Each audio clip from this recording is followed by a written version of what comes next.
Hey guys, Andy here. So some of you might be watching this thinking, Andy, you've done a Note 9 review, what are you doing? Don't worry, I've not gone mad. I do know I've already done the review once, but it was over an hour long, which some of you are loving, and I love that as well because I really enjoyed making it, but a lot of people aren't going to watch it because it's just too long. So I'm doing a more succinct review that assumes you have a little bit of knowledge of Samsung, the Note 8, the S9 or 9 Plus. So I won't have to go into as much detail about some of the things that it does. So this is the Samsung Galaxy Note 9. Now obviously that's a skin, it's a D-brand skin. I've done a video of that, which you can see. But this is the black version with the glass front and the glass back. I just put a D-brand skin on it to give it a little bit better grip and obviously a bit of protection when I put it down on a table. This is the 128 gig version, which has 6 gig of RAM. There is a 512 gig version with 8 gig of RAM.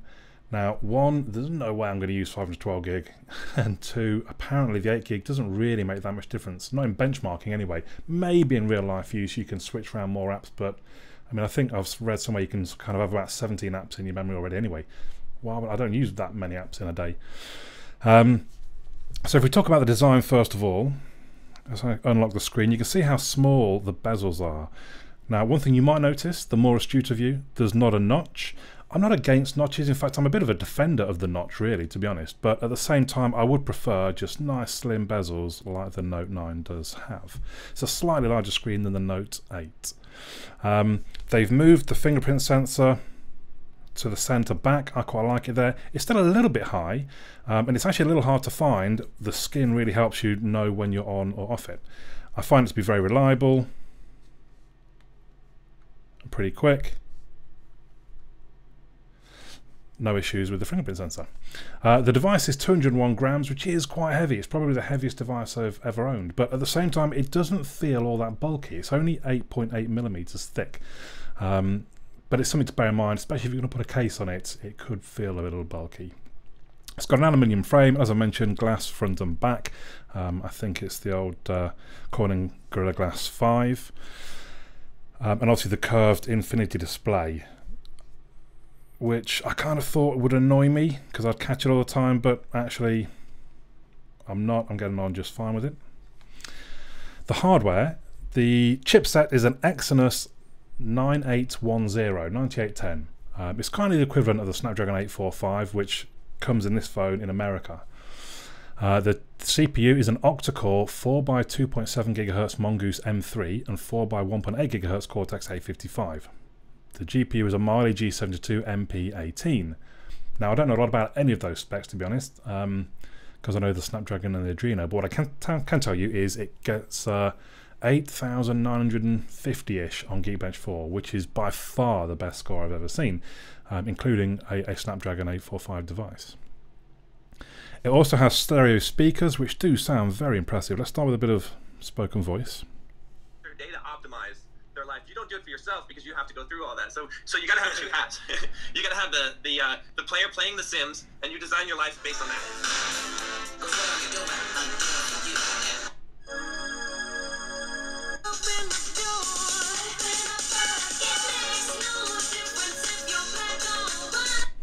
I think that's some 80s radio channel that I was listening to at the gym.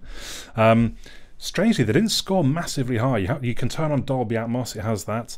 They only scored 86.7 decibels, which is not low, but they sound so much louder compared to other devices. I don't think my test really helps when it's a stereo speaker set, because I basically put the sound meter 7 centimeters away from one of the speakers. So actually, it doesn't really... I should probably be further away and just get the general volume, but I've done all the tests that way. If I change them now, I kind of invalidate all the previous results.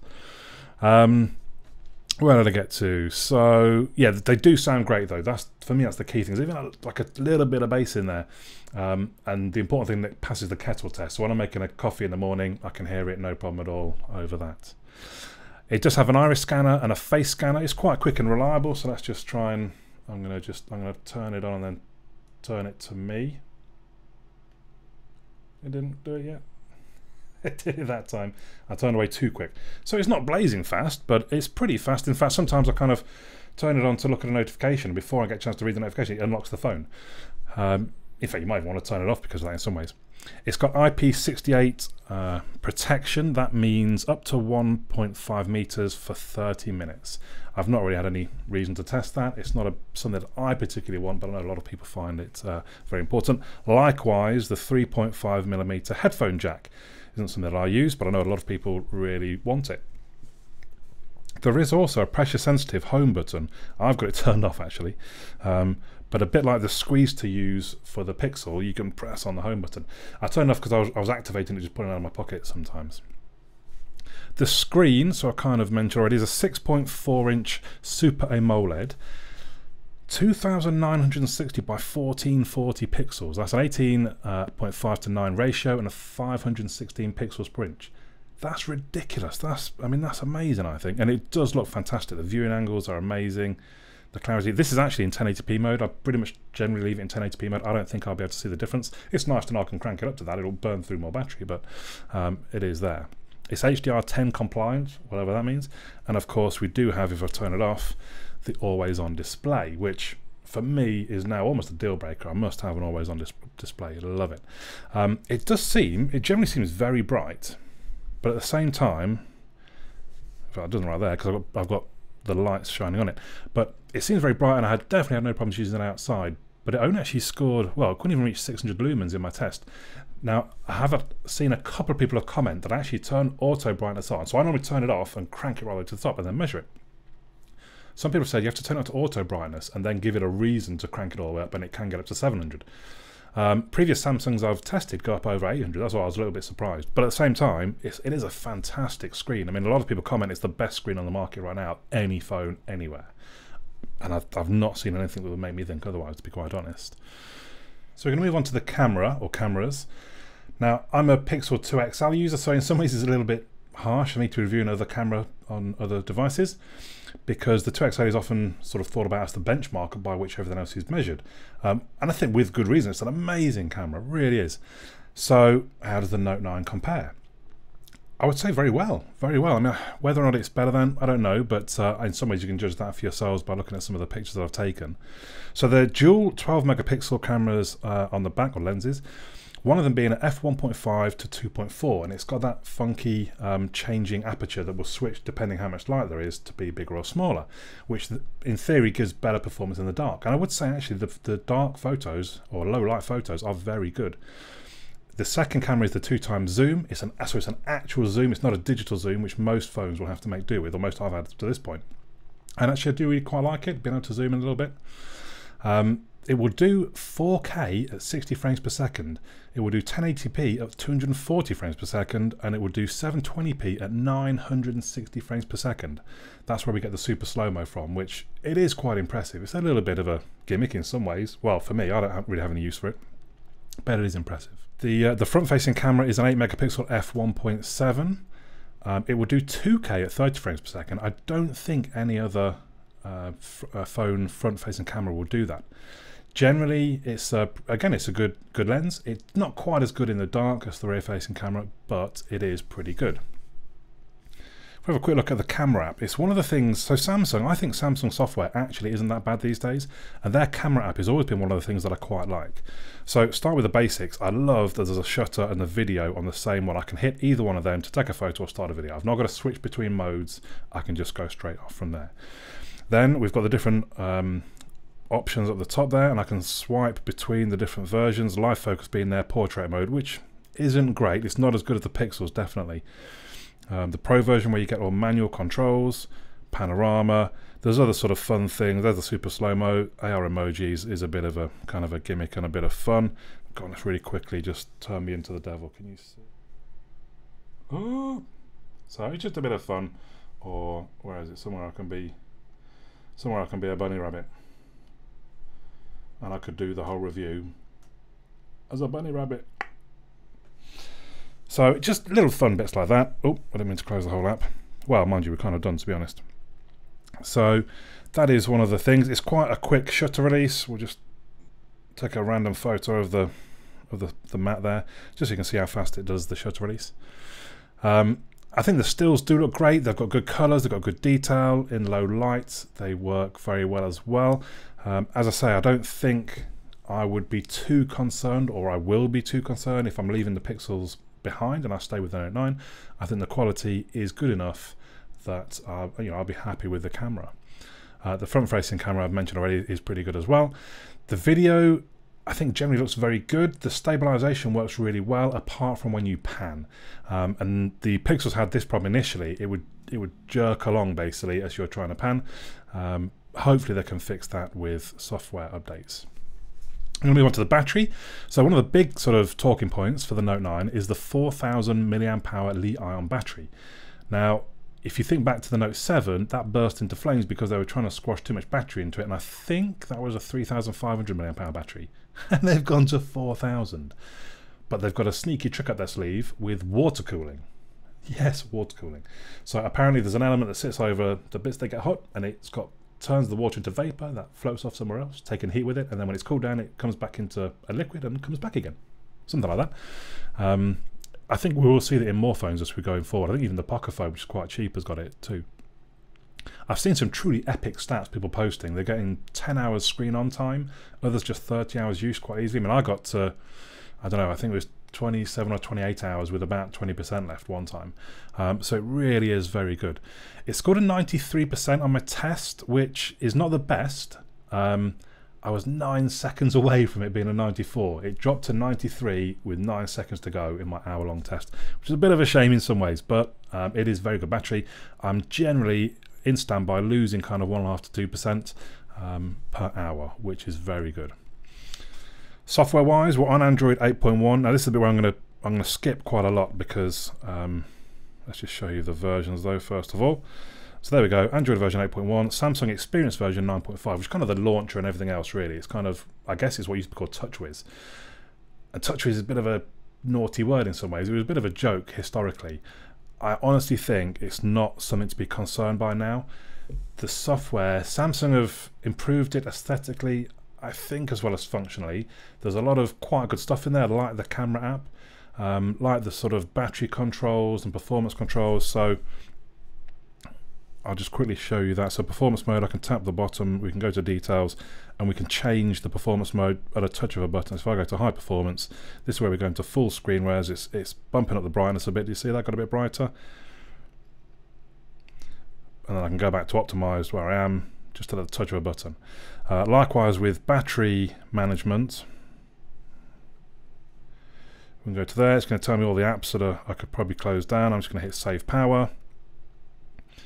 Or similarly to the performance modes, I can very easily switch into different modes. So if I hit mid, I can change what options I want.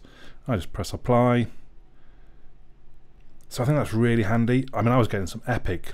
I went a whole hour without losing a single percent when I had this mid mode on, and I was still getting notifications for Hangouts and stuff like that. So just some great options. If you know you're going to need a bit more battery life, you switch it into the mid power, or if you know you need to last a couple of days, you go to max, I suppose. So I like some of their stuff that they're doing in the software. I'm not a massive fan of their launcher. That's why at the minute I'm actually running Nova Launcher. But that's the beauty of Android, isn't it? You make your choices.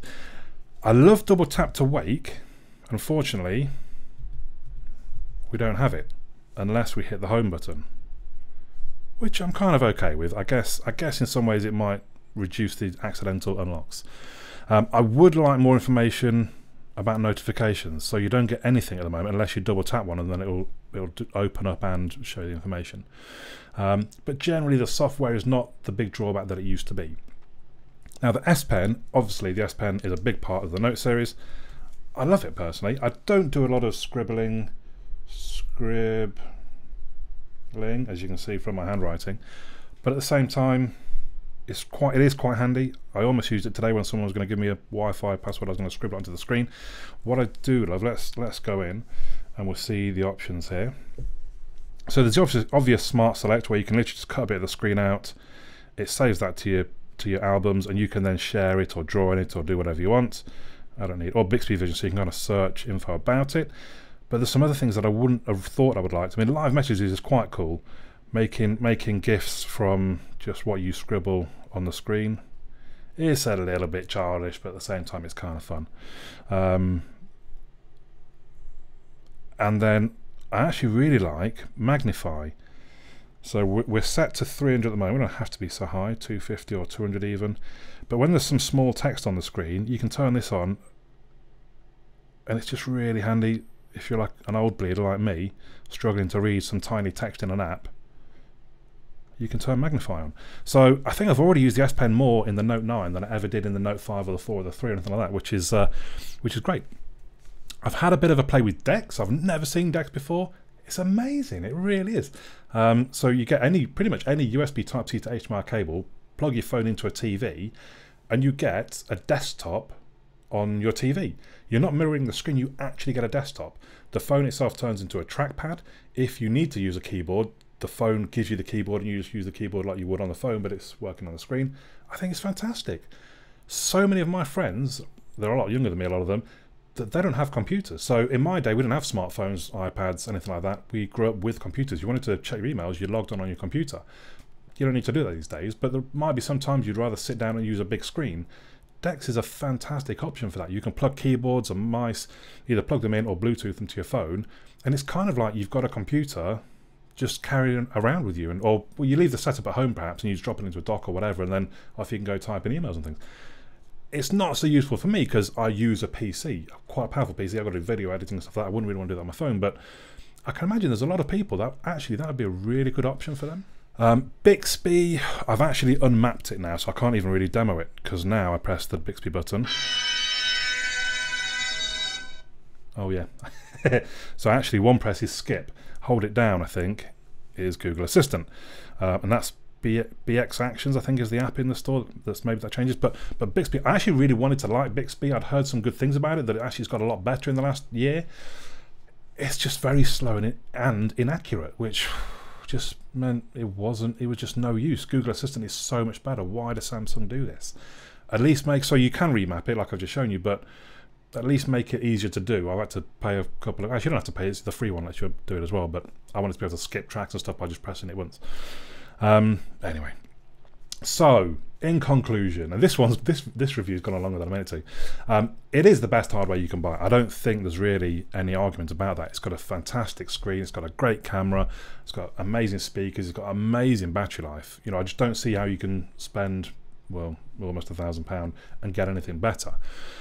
Whether or not something like the OnePlus 6 is better value, very different question. OnePlus, if you want to send me one, I'll give people the answer. Samsung do the extras quite well, so I love DeX, I love the S Pen.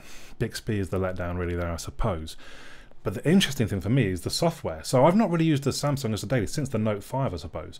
And even then, I suppose it wasn't too bad. TouchWiz or whatever it was at that point, it wasn't too bad. But I think actually now it's a little bit of a strength. And if you said to me, do you want stock Android on this phone, but I would lose all those other features, I probably wouldn't, which kind of amazes me in some way. That's such a different place to be for someone that's, I am a big stock Android fan. I've used Nexuses and Pixels, but actually it is good. It is good. So what are the drawbacks? The updates. So Pi came out at the time of recording, what, 2 or 3 weeks ago. I'm not expecting to see it on the Note 9 for 6 months. Maybe it comes before that, but at the same time, Android is now up to an incremental update. So we used to be getting like amazing updates all the time, and now we're sort of tailing off and we're hitting that sort of plateau almost. So me being stuck on Oreo for another 6 months doesn't bother me too much. I can live with it. With the trade-off is the other extras that you get. So at least the security patches are up to date. It is on August. I mean, we should hopefully soon get September, but it is on the August security patch. The other sort of negative, maybe the size and weight. For me, not so much, but it might be for someone that's got smaller hands. It's something to be aware of. So should you buy the Note 9?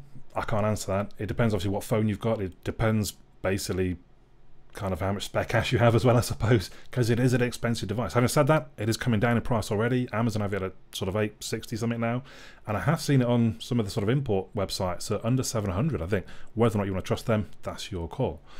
There's just too many factors though for me to say. I personally think it's the best Android device you can buy right now. If you can, not if you can afford it, if you want to spend that money on it, then that's kind of your choice. Hopefully you've enjoyed this shorter version. Please do let me know your comments down below. I will try and respond to any that you make. But for now, my name's Andy. I'll catch you all again soon.